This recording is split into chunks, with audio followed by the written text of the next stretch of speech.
Hi,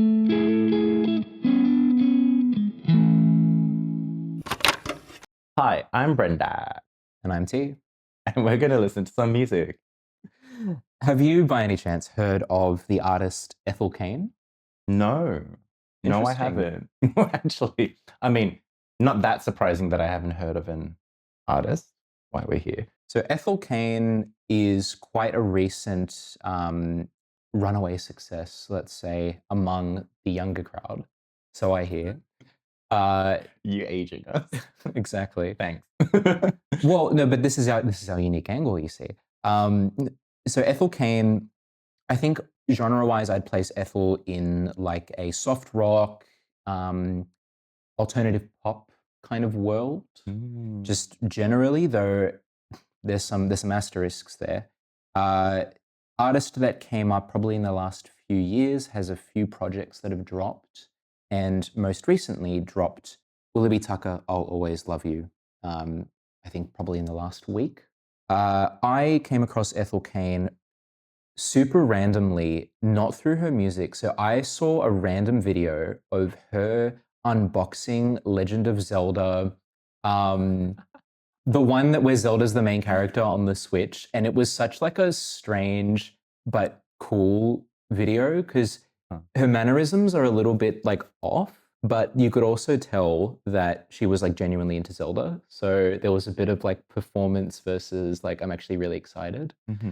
And then I must have heard something from hers through the various recommendation mechanisms in music streaming. I was like, yeah, interesting. Okay. This was probably a couple years ago. Oh. Since then, didn't really go back. She dropped an album, I want to say last year or early this year, I think it was called Perverts. And that album got a lot of buzz in way different circles than her other work. It was a very experimental drone album. I don't know if you're familiar with the genre of drone, but really long songs that don't necessarily have lots of like hooks, but they paint a soundscape. And there's like dots of music throughout. Okay. So I heard that on a long haul flight, which is when I have the time for projects like that. And I was like, interesting. Did not expect Ethel Cain to come out with a project that's very solidly not pop at all. Also worth noting, Ethel Cain is the stage name of, I believe it's pronounced Hayden and Hedonia. For the purposes of this video, let's just use Ethel Cain, and then for the audience, I'm sure you guys know that Hayden's the real name. Cool. All right, well, let's kick off the album with track 1, Janie. Hold me, I still shake and deserve it.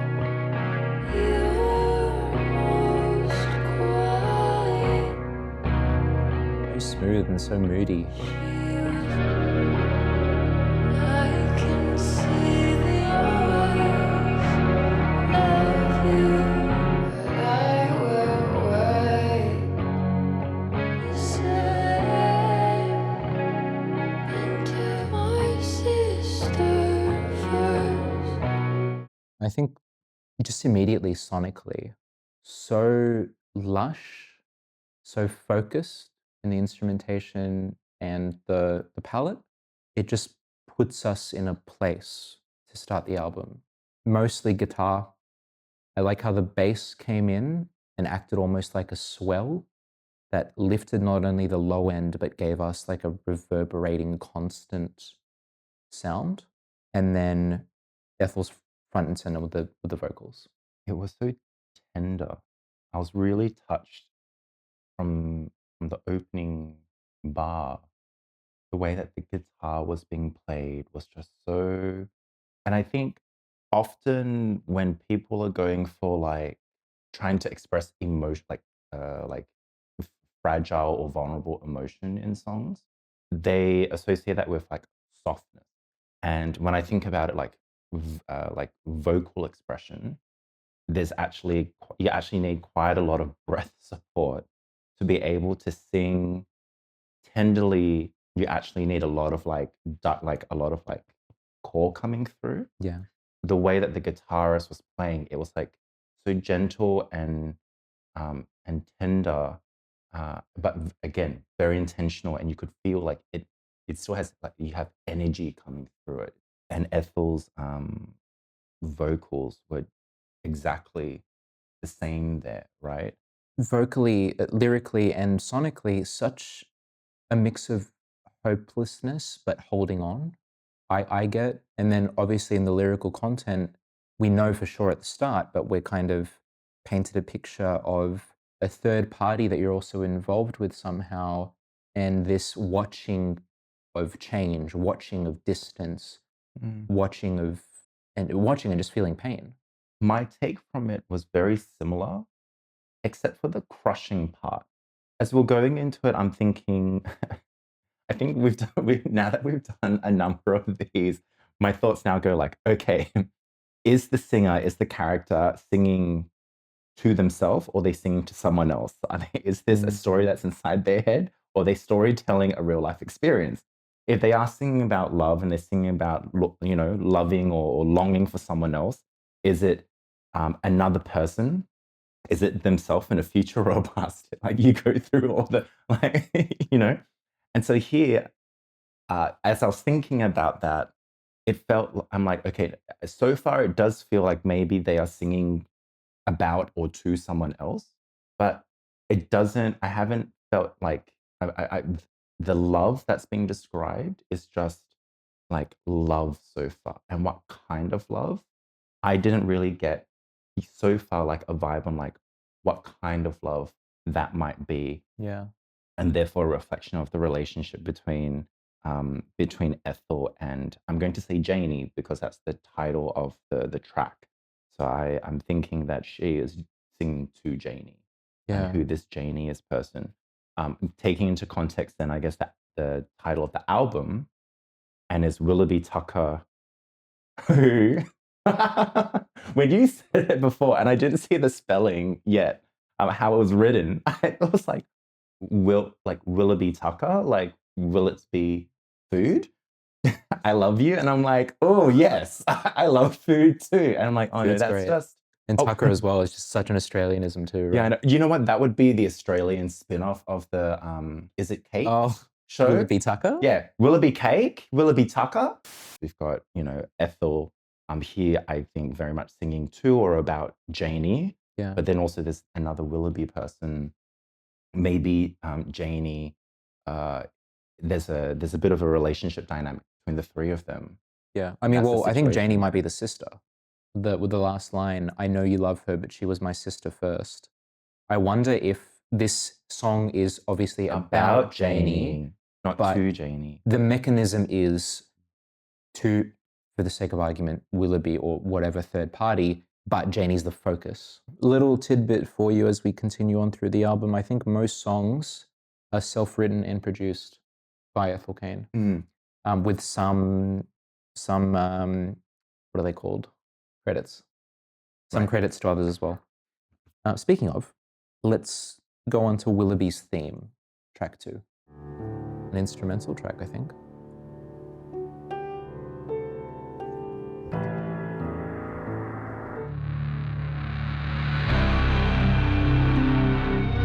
Oh.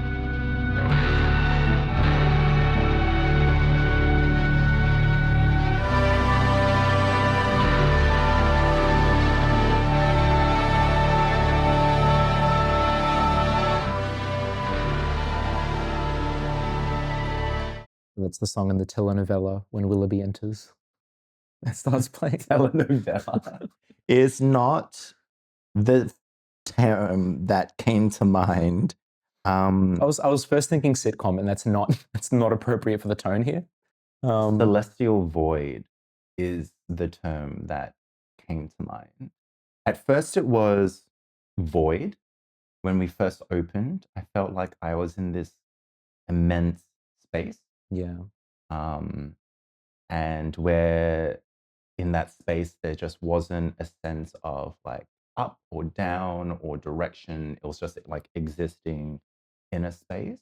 But then I think this, as the music swelled and we had this like beautiful, the melody was like oscillating from up to down. Okay, I've got movement in this space where I don't really feel like there's a sense of directional orientation. What I caught there was obviously the arpeggiated main melody that started with the Arpeggiated, piano. yes. There you Cool. go. There we go. That's So there was that carried us all the way through, came in and out. I think the main source of a lot of this soundscape is actually guitar. It's I think there's probably a slide guitar in there somewhere that's being used very tastefully, or just a guitar where you use the volume to roll in and out of the note rather than plucking it. I heard some very distant, like distorted, like power chord, but you normally associate a power chord with like very upfront, very rhythmic. In this case, it sounded like it was, once again, very distant, so not impactful immediately, but still distorted to provide that texture. Mm. And then I feel like we got a bit of like a metallic synth towards the latter third. Again, very subtle. But yeah, I just really like how the main variance throughout the track and the main journey was in the layers that were added and removed, and the use of volume and the use of intensity rather than a change in melody. So track 3, I think, was a single before the album came out, but I don't think I've heard it. It is called Fuck Me Eyes. Maybe Willoughby has them. Very immediate, kind of like, what, 80s vibe? A bit like Stranger Things. That'd be correct because I immediately love it. There you go. She really gets her own town and her own cat and has her heart break 'cause she's a bad motherfucker. Oh, fuck me, eyes. She's no good at raising children, but she's good at raising hell. They wanna take her. There's that distorted guitar again. Front and center now. That's what I meant by like the. Yeah. Like it comes in I as a love rumble. the rumble gravel. Oh my god. Jesus, fuck around and come find out. She's got the Oh.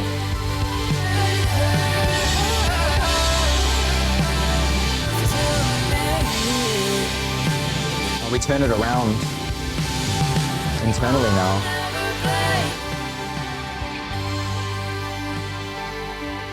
Firstly, I think I know where you're going with this. I have so many feelings about this song, but if I Okay. just put that to the side for a second, the title of the song, I knew going it. into I knew it. I was just like, and this is probably like being Australian, and therefore a lot of maybe idioms and cultural references have like roots within like British colonialism, right? It's like, oh, fuck me eyes. I knew Like it. fuck being a verb, and then me like me describing like my eyes, like whose eyes are we talking about? And it wasn't until the song started, I'm like, oh no, fuck me is an adjective to describe the eyes. It's like it's it's like your happy eyes, your sad eyes, and your fuck me eyes. Yeah, I Like, saw your oh. I saw your reaction right at the start, and I was like, I know where you're going with that. What's becoming very evident is how Ethel has this beautiful quality in the way that she sings that just delivers storytelling, right? I feel so invited into a story, Yeah. and that she's just like both being able to recount something, but also express like the feelings and the emotions of the experience rather than it just like that, listing off facts. The feeling of the effectiveness of the storytelling reminded me of Greta Ray. She's an Australian singer-songwriter who also does this beautiful storytelling quality in her music. And then also Lana Del Rey, who's probably maybe people would relate, like be more familiar with. And again, it's like invites, like you feel immediately invited into whatever world the song is about, and then you can engage like and almost follow along on the experience of the story that is being told. Having this tension between like, I guess like family / community / religious values and the things that you're raised on, and how that maybe then is having a tension with then wanting to like find self, and also I think um, have like agency of self, feel like, you know, I'm living my life and I'm being able to take charge or like be in the driver's seat Yeah. of my story, rather than just like having to follow and be constricted by the rules and the expectations and the values of the environment that's around me. Even though people perceive Ethel to be just like out for a good time and looking to hook up a lot, was actually also wanting to seek meaning and more from that as well. Yeah. And a lot of that does come from like sometimes like, you know, looking really hot and projecting this very confident image and just being very desirable and then like fucking around a lot. And just storytelling wise as well, we get, again, small town America, religious community. We get broken family, we get small town reputation. So like comparison to her mother with drugs. And then we get the father as well with the like maintaining control side of things, which I'd imagine is quite a common trope in small town religious America, where the father is the rock of the family, right? And is the Well, I think that would be, I mean, sort of the like nuclear family units being centered around the like the patriarchy or the paternal figure. I think is a trope in yeah. many different cultures. And I think one of my favorite lines in the track was near the beginning. I mean, there was so many, again, so many. I love so much of the lyrics in here, but this was a reference. I think it's a reference. She's got her hair up to God. She's going to get what she wants. And my mind immediately went, the higher the hair, the greater the holiness. Oh no, that's not the exact quote. I'm misquoting now. But it's basically, oh no, the higher the hair, the closer to God, I think is the quote. And I'm pretty sure it's a Dolly Parton reference, because like, you know, Dolly also loves big hair. And then a lot of drag queens will also, you know, because they also do big hair. And I just, it's like, Dolly's big you're in small teasing, towns you're too. stacking the wheat, and it's gorgeous. And it's, the higher the hair, the closer to God. We need the Ethel Cain Dolly cover tribute album. All right. Well, speaking of next track, Nettles, track 4. There's the small town country slide guitar. This time we've gotten bowed instruments, I think, in the album. We were in a race to grow up to daylight. Tell me all the time, held close all the time. No. There's the drums.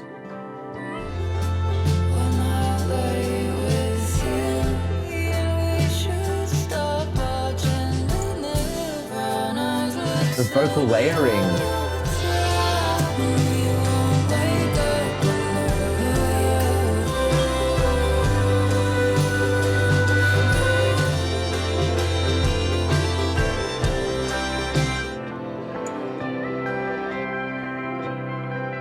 Between the 4 tracks so far, there's been a lot of like pulling on different genres, you know. So we both had a reaction in the last track where there was that use of like the 80s style synth. I think pulling on those 80s synths and those kind of things, it sort of draws in some of those analogies of like disco and partying, club and things like neon. that, right? And so here with Nettles, using a lot of that, pulling into like of the country genre, which, you know, I think is such a great genre to be able to express reflections of like longing, reflections on relationship, reflections on heartbreak, or where there is like, it's just not coming, you know, where there's something, there's a crack in there, etc. Like, it's such a great genre to be able to express those kind of sentiments. Yeah, just the instrumental like landscape here. Fiddle ensemble for the first time in the album. Prominent slide guitar. Might have been a banjo in there somewhere. When the drums come in, they're very like brush drums, country style. And I just love that with all the different palettes that we're getting, I'm still getting a lot of artistry and a lot of execution from Ethel and team. I loved a lot of the imagery that we get set up in the first verse, because for me, it really influenced how I saw the rest of the song. Um, we were in a race to grow up. A piece of shrapnel flew and slowed that part of you the doctors gave you until the end of the night, but not till daylight. Which for me was like, okay, sort of, I don't know, childhood sweethearts, or even like, you're in this relationship and you really want to like, maybe you love them, you love each other really much, and you want to like progress your relationship, and attain those later stages. Yeah. But the latter part there, to me, gave me the sense of like we're kind of maybe in like waiting, or like being like stuck halfway in between. Like what's the word I'm trying to think of? Purgatory. Yeah. The use of like night, and you have to like make it through the night, making it to the break of dawn, and that's the goal. Like if you can make it through the night, it'll be okay. But here it's like, well, no, the doctors are giving you until like given you to make it through the night. That's a good thing, Yeah. but not till morning. We're in this relationship, and it should be on paper amazing, but there's something that is still lacking for both. There are things left to process and explore, and you're kind of getting robbed of that. Yeah, super powerful. And with some of these songs, like track times are going up to 8 minutes. I don't feel bored.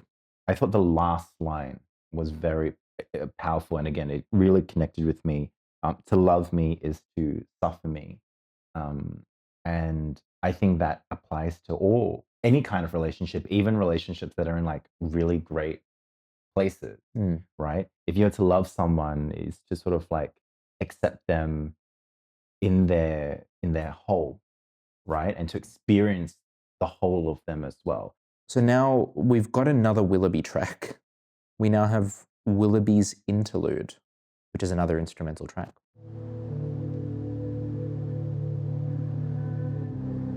I think Ethel's using a lot of what she explored in her kind of drony album into this one as well, but more sparingly with the long soundscapes.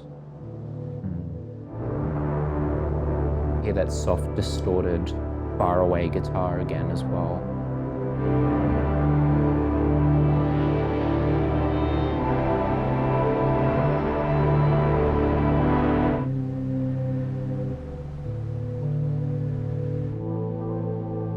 Low chord progression change.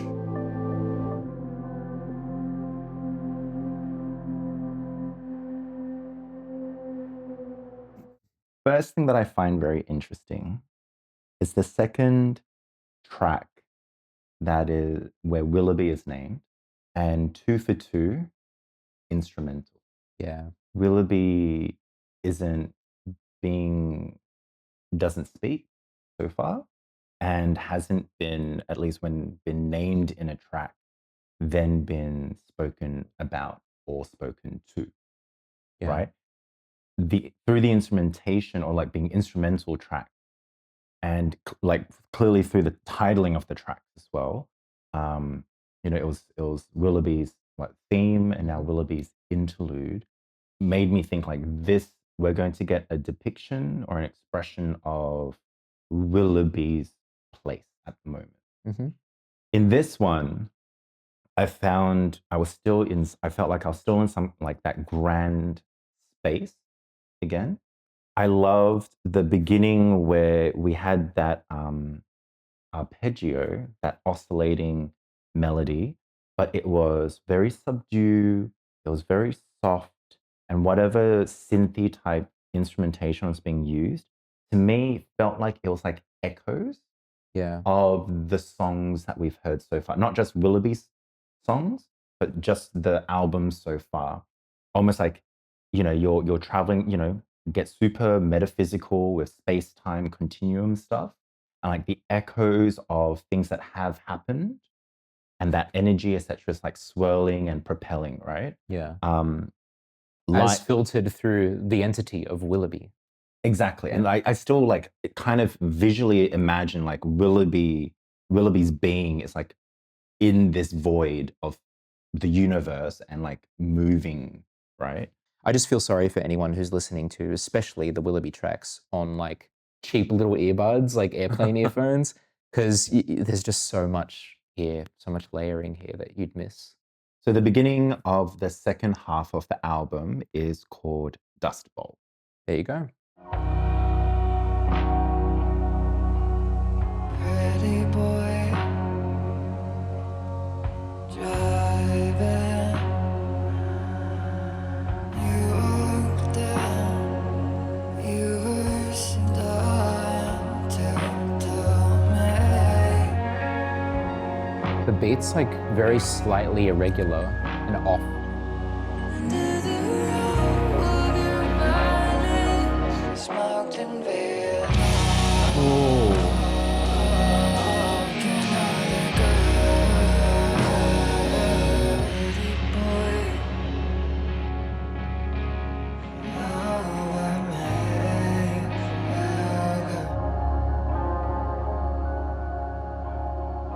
we are very much back in storytelling mode after the Willoughby interlude. Very stark imagery of like place, what we're doing, how we're feeling, but I'm also getting a meta layer on top of that, kind of overarching the entire track, where we're simultaneously talking about longing and attraction contrasted by death. Like for the first verse in the background was obviously a slasher flick and porn stars dying, alongside eyes all over me. Painting these pictures and leveraging common idioms or symbols, right? So, for example, we've got like natural blonde becomes natural bloodstained blonde.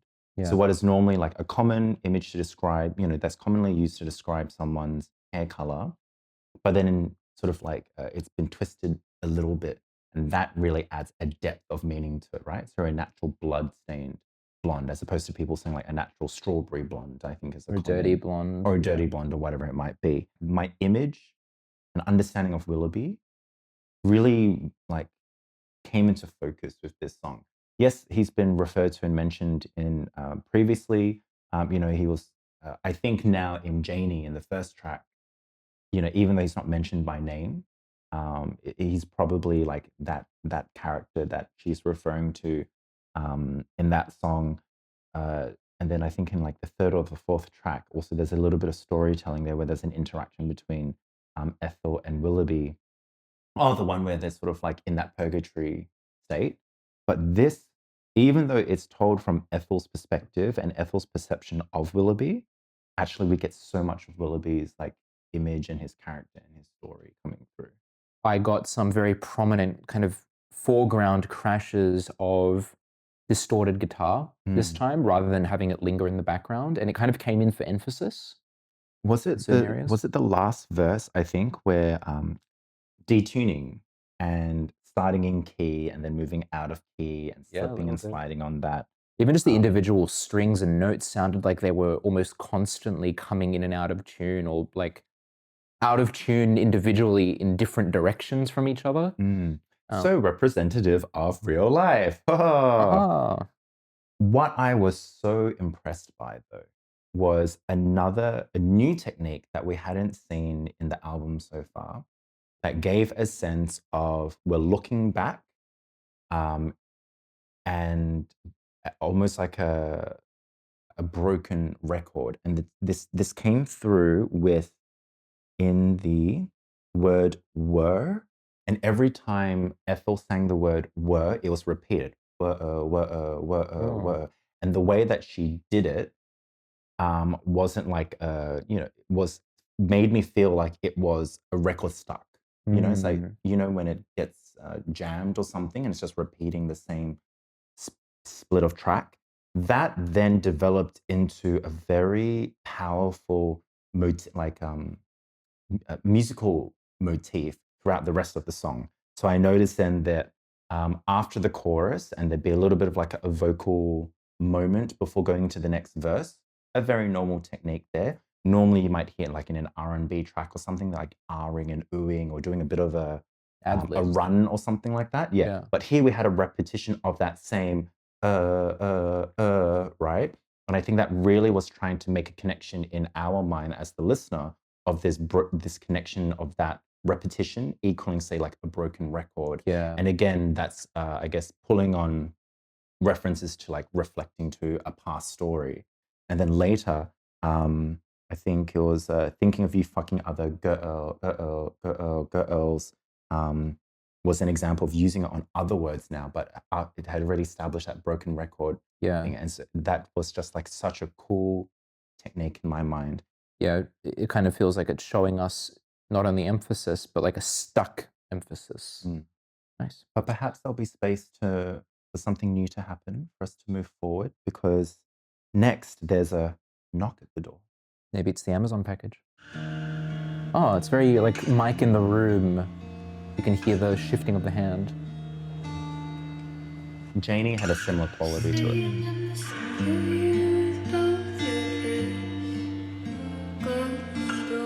Whose voice is this?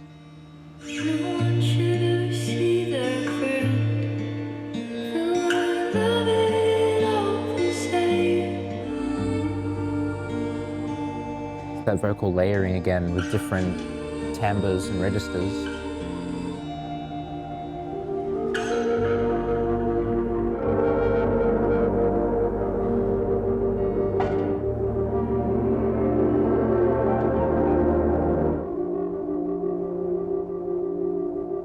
So hauntingly beautiful. Yeah. There's a lot there. The voice sounded a lot more youthful to me. It almost sounded like a different person, but I see no other credits on this track. So maybe Ethel Cain is purposely projecting a different timbre to convey a different time, state of mind, character, whatever. The first, I want to say 2/3 of the track were just so intimate. We had guitar, vocal layering, but not much else in the way of instrumentation. We heard the imperfections in the playing of the guitar. The chord progression was the classic technique of maintaining a chord with the same notes throughout the chord, except the root note changes to signify a chord change. Very classic technique. And then we move into the next part of the song, which to me felt a lot more distant. A lot of the elements blurred. Soundscapey. Yeah, we got that swell and that soundscape. And it almost just felt like letting go or like losing sight of a memory or something like that. It just so effectively conveyed what the track I think was going for. Girl and her guitar on a stool on a stage, spotlight. Off you go. Do you know what I mean? Singing her story, and then entering into the soundscapey part of the song is almost like, plot twist. This was actually a music video that we're filming, and it draws back and it draws back, and then somehow it goes up, and then we're going back into this ethereal void space. Yeah, maybe like the audience was fake, the town was fake, the whatever, and then it was just so much more grand than when we started. I think through the lyrics, the beginning of the song really connected to the last verse of the previous song, where in that recounting of their youth, painted pictures of what was it like, doing drugs that your dad did in Vietnam, and sort of like some of these things that they were getting up to, which was not so healthy for them. And I feel like that then flowed into the first verse of this song, where not so much recounting what they were doing, but reflecting on the impact of clearly like this like family childhood environment, and I want to say Willoughby's family childhood environment, but then and its impact now, exploring the impact of that on him, the trauma that he's had to live through, and now trying to deal with, or like, sort of like how it's impacting him now. But then after that, so beautiful, using the door image, but for me, it's so beautiful. I know you by your knock on the door. And that just made me think like, or I know you by your footsteps on the floor. I live in a 2-story terrace, and I have 2 housemates in addition to my partner. And I know when it's my partner coming up the stairs because I recognize his footsteps, as opposed to my 2 housemates. He walks in a certain way, and I was just like, so directly familiar. What a beautiful image there. Like, fuck. Don't hold your breath though, because one of the parts that hit me pretty hard as well for the first time so far in the album was that last part where we got the major kind of instrumental change, or the lack thereof. there was a set of lyrics that I didn't hear voiced, but are in the lyric sheet. Yes, I noticed. Yeah. And that gives me a questioning for the protagonist internally. For the first time, like, are things as I thought? Mm. And that coupled with the uncertain instrumentation and the shroud and the vagueness and all of that also felt like a spin within the track that may signify additional emotions for the rest of the album that we have left. Mm. I'm interested to see where we go from here because we're on the kind of last stretch of the album now. 3 tracks left. Next song's called Radio Towers.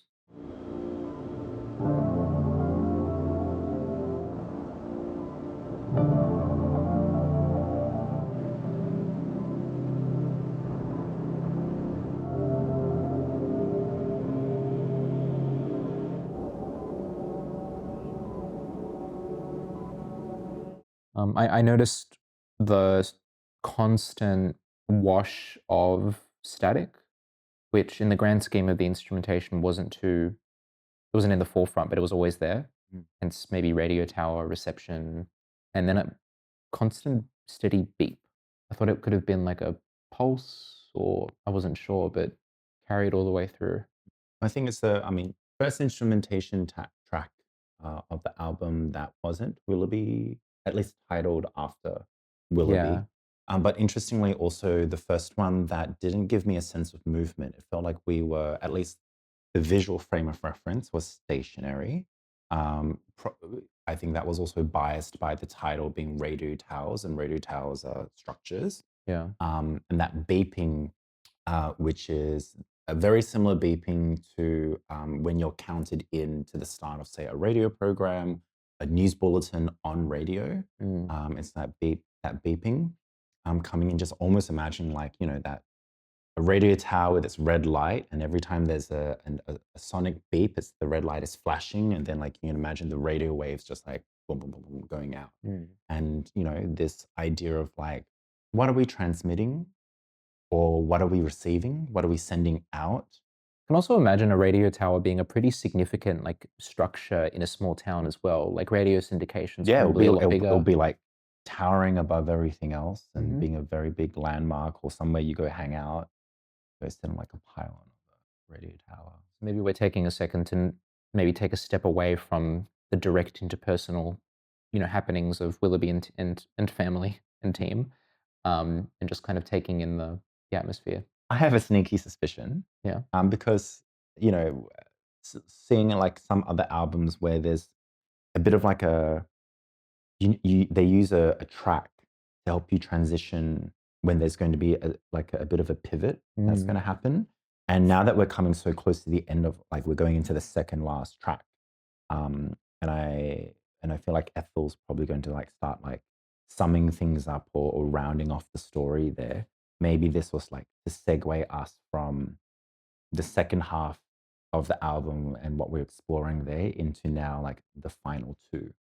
Perhaps it was the calm before the storm, or in this case, The the Tempest.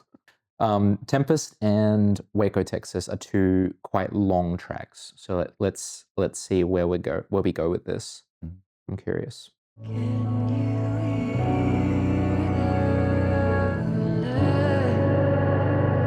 It sounds cinematic to me, the delivery.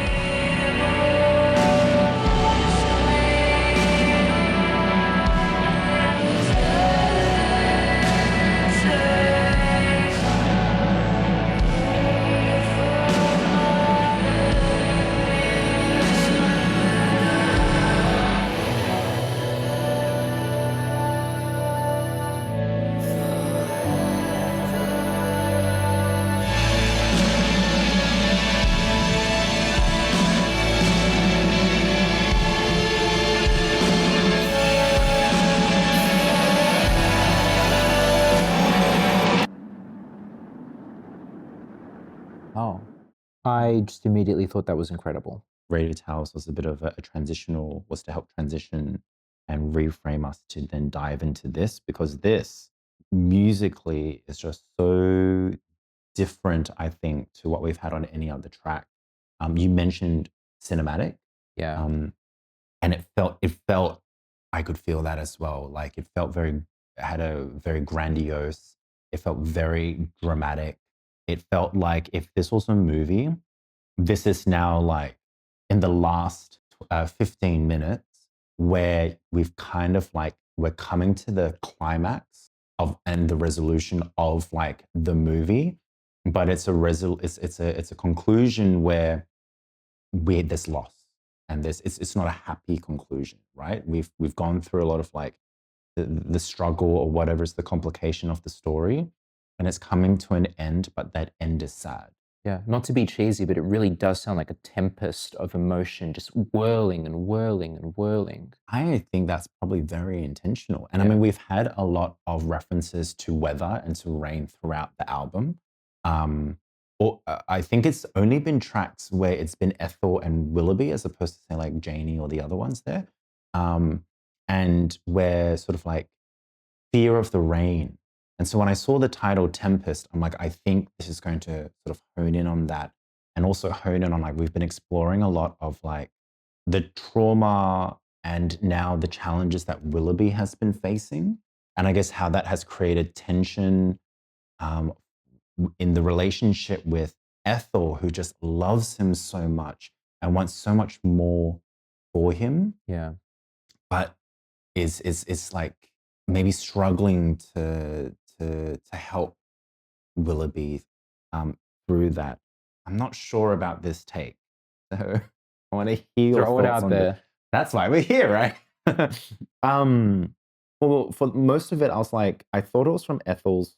Like Ethel was the voice in this song until almost like the last part of the lyrics before it goes into the forever segment.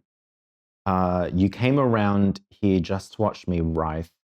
Am I what you think about all late at night? You can try and stop me, hold me, do all the things that you do, but it's no good. And just thinking back to the second half, like what, track 7 and 8 or something, which was about like exploring like Ethel's like love and this unconditional love and just wanting to like be there for Willoughby and like help him out of like this pain that he's experiencing. This therefore sounds like Willoughby's voice. So then I started to think, is the whole song from Willoughby's perspective and not Ethel's perspective? Sonically, I didn't pick up on that because it's still like, you know, Ethel's voice, you know, and like we've seen some other artists, Quidek is an example where he very intentionally uses a different artist to signify a different character or a different voice in a song.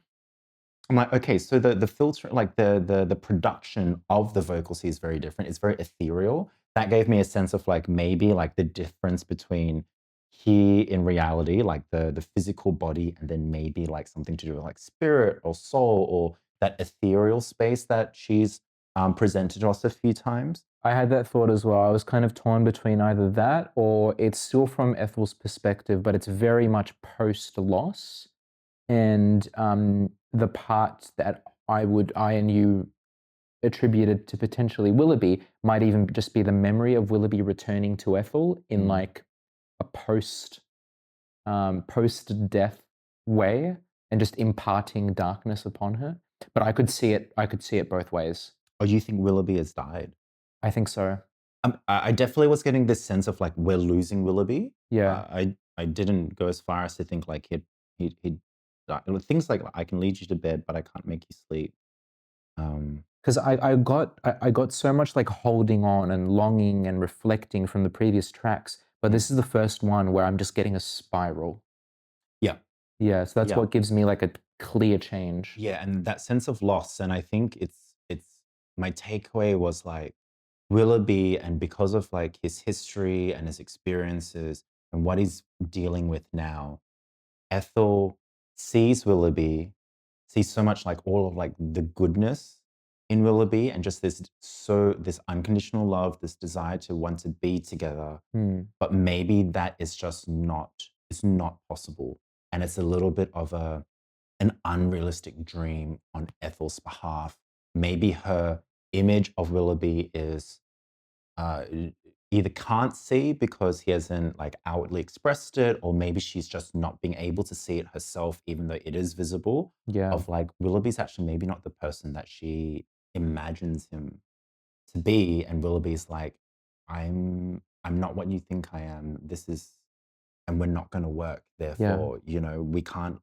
There's no happily ever after in this situation. If we think back to the end of A Knock at the Door, the last passage there, which is the last lyrical piece that we got before Radio Towers, was that questioning.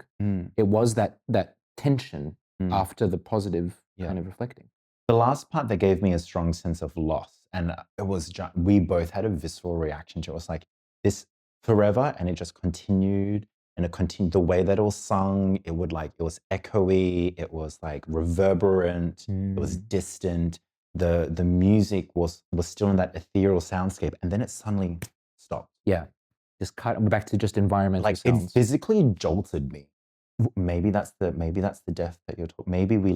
Maybe that's when we lose Willoughby. That was maybe to symbolize that we've lost Willoughby. Or maybe we wake from a dream or something, or just a snap, like a change. It was definitely in state. a jerk. It was, God, it was. Anyway, we are cool. All referring to Texas. Okay, here's Waco. Okay, this is more hopeful, I think. Always tugging at me, acts cool, but they all know some. I hope we die today, save me from morning come. They've been promising the light. How much of a crew you can, God damn it, I did it to myself. Now I wear these scars for life. Anything for you, 'cause I've said it to you. Yeah, you've changed, but did I ever live and die by the TV? I've been picking names for our children. I still believe I never meant to hurt you, but forever, it's true, 'cause I've said it to you. It's a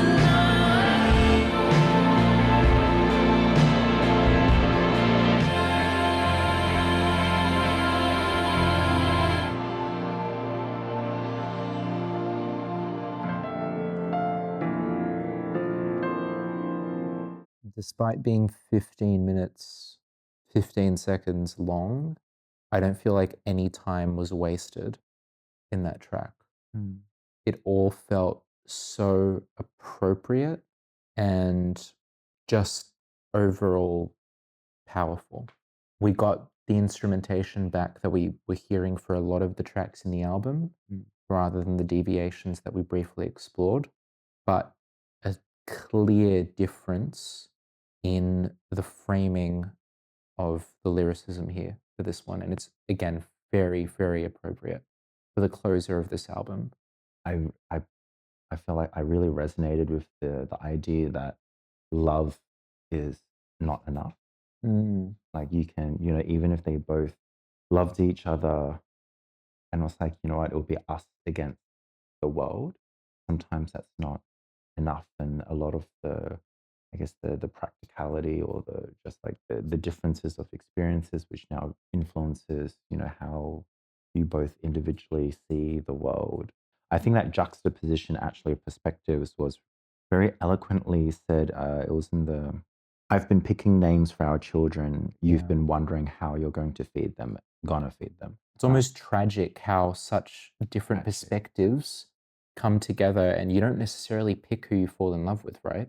No. But because it's these two, there's so much tension, pain, and tragedy in the circumstances.